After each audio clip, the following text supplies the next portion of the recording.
আজ বাংলাদেশ একটি গভীর সংকটময় মুহূর্তের মধ্য দিয়ে যাচ্ছে। এখন পর্যন্ত আমাদের প্রাপ্ত খবর অনুযায়ী আওয়ামী লীগ, ছাত্রলীগ, যুবলীগের সন্ত্রাসীরা গুলি করে কুপিয়ে প্রায় 30-এর অধিক শিক্ষার ছাত্র জনতাকে হত্যা করেছে এবং দিন শেষ হতে হতে এই সংখ্যাটা কোথায় গিয়ে দাঁড়ায় আমরা জানি না। এরই প্রেক্ষিতে আমরা একটি সিদ্ধান্ত নিয়েছি, আমাদের একটি জরুরি সিদ্ধান্ত মোতাবেক আমাদের যে 6 তারিখের যেই লং মার্চ টু ঢাকা কর্মসূচি ছিল সেটিকে আমরা একদিন এগিয়ে নিয়ে এসেছি। অর্থাৎ আগামীকাল 5ই অগাস্ট সারা দেশের মুক্তিকামী জনতাকে ঢাকার উদ্দেশ্যে রওনা হওয়ার জন্য আমরা আহ্বান জানাচ্ছি। যারা পারবেন, যাদের পক্ষে সম্ভব হবে, আজ রাতেই আপনারা ঢাকার উদ্দেশ্যে রওনা হয়ে যান।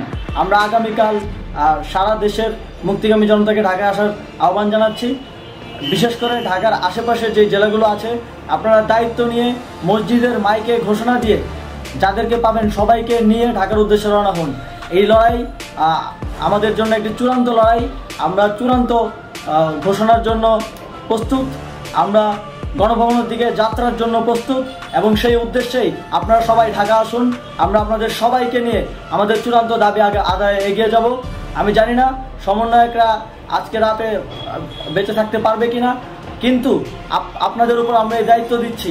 আপনারা সবাই নিজ দায়িত্বে ঢাকায় আসবেন আগামীকাল এবং পরশু পরিস্থিতি বিবেচনা করে পরশু গণভবনের দিকে 4 দিক থেকে আমরা রওনা হব। আমরা খুব আতঙ্কের সাথে লক্ষ্য করছি যে ছাত্রলীগ, যুবলীগ এবং আওয়ামী লীগের গুন্ডারা পুলিশের অস্ত্র দিয়ে পর্যন্ত সাধারণ জনগণের উপর হামলা করছে। কিন্তু একটি সুখের খবর হচ্ছে সারা দেশের বিভিন্ন স্থানে সেনাবাহিনী ছাত্র জনতার পক্ষে দাঁড়িয়েছে। আবার কিছু কিছু জায়গায় যেমন মিরপুর ও মোহাম্মদপুরে সেনাবাহিনী ছাত্র জনতার বিপক্ষে দাঁড়িয়ে গুলি চালাচ্ছে। আমরা সেনাবাহিনীর প্রতি আহ্বান জানাতে চাই, আপনারা এদেশের নাগরিক এবং আপনারা এদেশের নিরাপত্তার দায়িত্বে আছেন, এদেশের জনগণের যানবাহনের নিরাপত্তার দায়িত্বে আছেন। আপনারা দেশের পক্ষে এবং দেশের জনগণের জন্য কাজ করবেন। কোনো খুনি সরকারের জন্য, কোনো খুনি রাজনৈতিক দলের জন্য কাজ করবেন না। এটি এদেশের জনগণ আপনাদের থেকে প্রত্যাশা করে।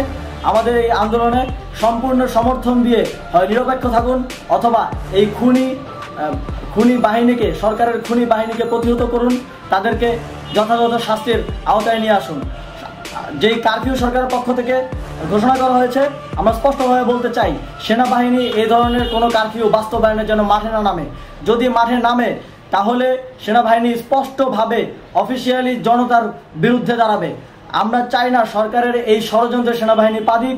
সেনাবাহিনীকে জনতার বিরুদ্ধে দাঁড়ানোর যে ষড়যন্ত্র সরকার রচনা করছে সেটিতে সেনাবাহিনী পা দিবে না, এই বিশ্বাস আমরা রাখতে চাই। আওয়ামী লীগ আজ সারা দেশে তাদের খুনি বাহিনীকে নামিয়ে দিয়েও ছাত্র জনতার প্রতিরোধের মুখে টিকতে পারেনি। রাজপথের পরাজিত শক্তি হিসেবে তারা সেনাবাহিনী সহ অন্যান্য বাহিনীকে আমাদের বিরুদ্ধে কাজে লাগানোর চেষ্টা করছে।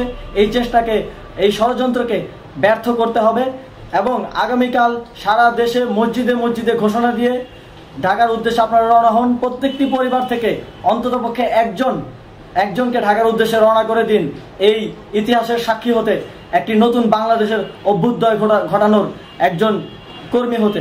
ধন্যবাদ সকলকে। এতক্ষণ সাথে থাকার জন্য ধন্যবাদ।